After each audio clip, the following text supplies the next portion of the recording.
Magandang umaga sa ating lahat, saan mang panig ng buong mundo. Ang mga nakikinig ngayon, pakinggan natin ang mabuting balita ng Panginoong ayon kay San Marcos. Noong panahong iyon, dumating si Jesus sa Jericho kasama ang kanyang mga alagad at marami pang iba.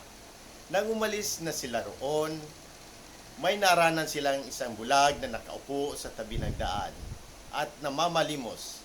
Siya ay si Bartimeo, anak ni Temeo. Nang marinig niyang naroon si Jesus na taga Nazaret, sumigaw siya ng ganito, "Jesus, anak ni David, mahabag po kayo sa akin."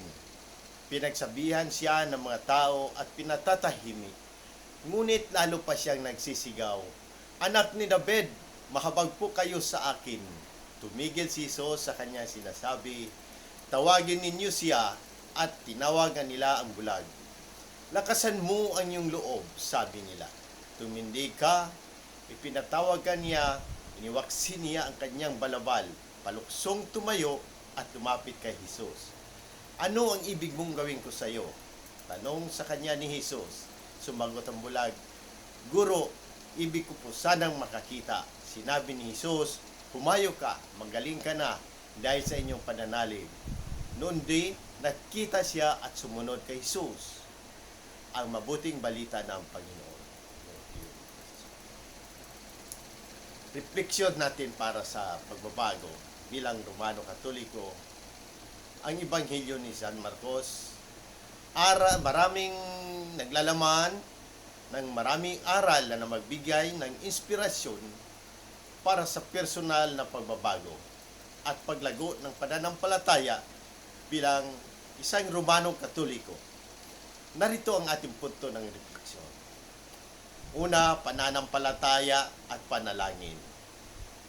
Ang kwento ni Bartimeo ay nagpapakita ng kalagahan ng matibay na pamanampalataya at tapat na pananalangin.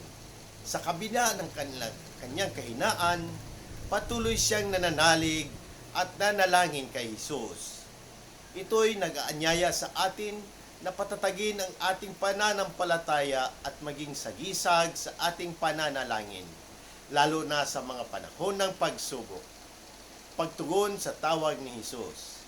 Kapag tinawag si Bartimeo ni Jesus, agad niyang iniwan ang kanyang balabal at lumapit sa Panginoon.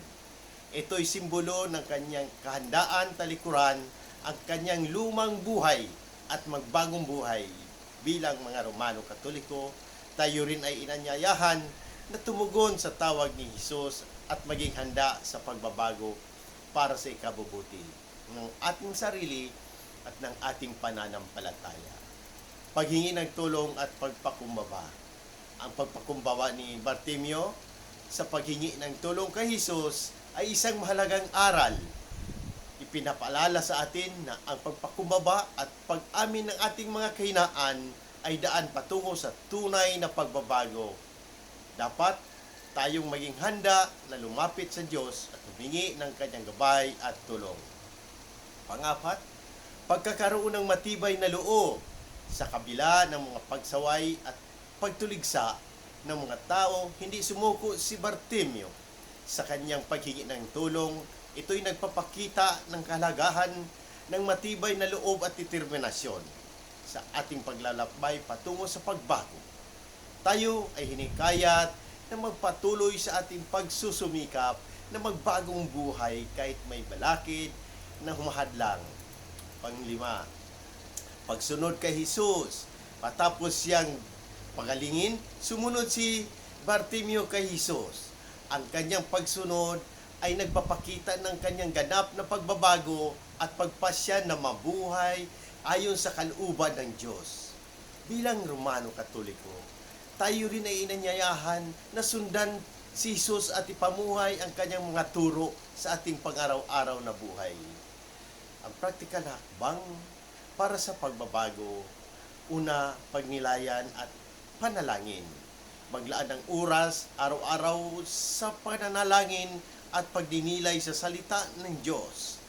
Hilingin ang gabay ng Espiritu Santo upang makita ang mga bahagi ng ating buhay na naingailangan ng pagbabago.